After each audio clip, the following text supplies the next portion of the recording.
السلام علیکم ورحمۃ اللہ وبرکاتہ۔ اعوذ باللہ السمیع العلیم من الشیطان الرجیم من حمزہ ونفخہ ونفثہ۔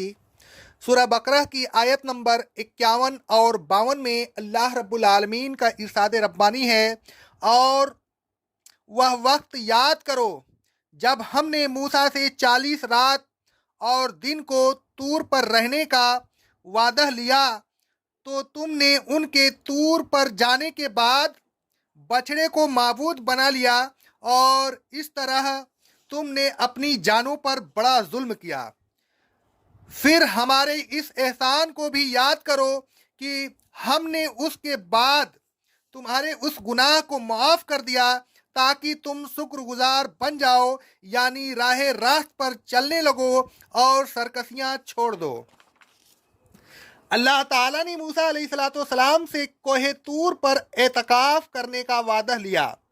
اس وعدے کا ذکر قرآن مجید میں ایک اور جگہ بھی ملتا ہے۔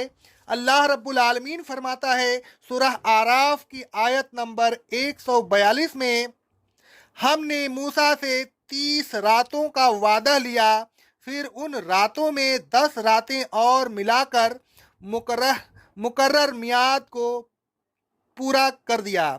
اس طرح اس کے رب کی مقررہ میعاد 40 رات پوری ہو گئی۔ مندرجہ بالا آیات اور زیر تفسیر سے معلوم ہوتا ہے کہ موسیٰ علیہ السلام سے جو وعدہ لیا گیا تھا اس کے 2 حصے تھے۔ پہلے 30 رات کا وعدہ لیا گیا تھا، پھر اس کے بعد مزید 10 راتوں کا وعدہ لیا گیا۔ اس طرح وعدہ کی کل میعاد 40 رات ہو گئی۔ اس وعدے کے مطابق موسیٰ علیہ السلام کو 30 رات یا 40 رات کا اعتکاف کرنا تھا۔ 30 رات یا 40 رات میں سے کسی ایک مدت کا مقرر کرنا اور اس مدت میں اعتکاف کرنا اللہ تعالیٰ کی مرضی پر موقوف تھا۔ الغرض موسیٰ علیہ السلام حسب وعدہ طور پر پہنچے۔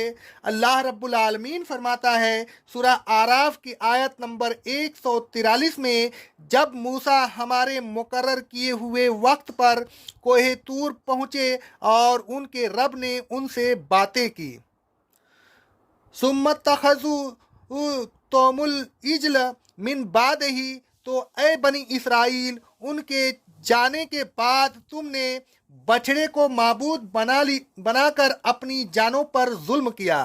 آگے اللہ رب العالمین فرماتا ہے سورہ اعراف کی آیت نمبر 148 میں، موسیٰ کے جانے کے بعد ان کی قوم نے اپنے زیورات سے بچھڑے کا ایک مجسمہ بنا لیا جس میں سے بیل کی آواز نکلتی تھی، پھر اس کی پوجا کرنے لگے۔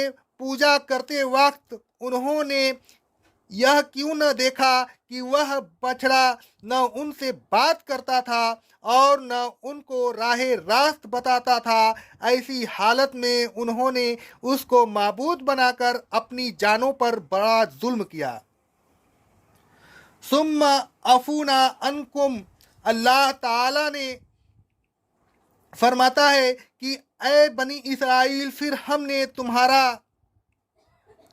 اتنا بڑا قصور بھی معاف کر دیا۔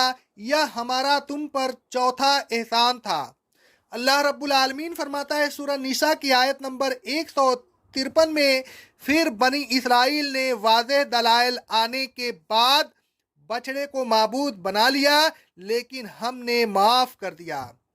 لعلکم تشکرون، معافی کا مقصد یہ تھا کہ اے بنی اسرائیل، تم میرا شکر ادا کرتے، مجھ سے کیے ہوئے وعدوں کے مطابق عمل کرتے اور میرے آخری نبی محمد رسول صلی اللہ علیہ وسلم پر ایمان لے آتے، لیکن افسوس ہے کہ تم شکر ادا نہیں کرتے اور اپنے وعدے پورے نہیں کرتے۔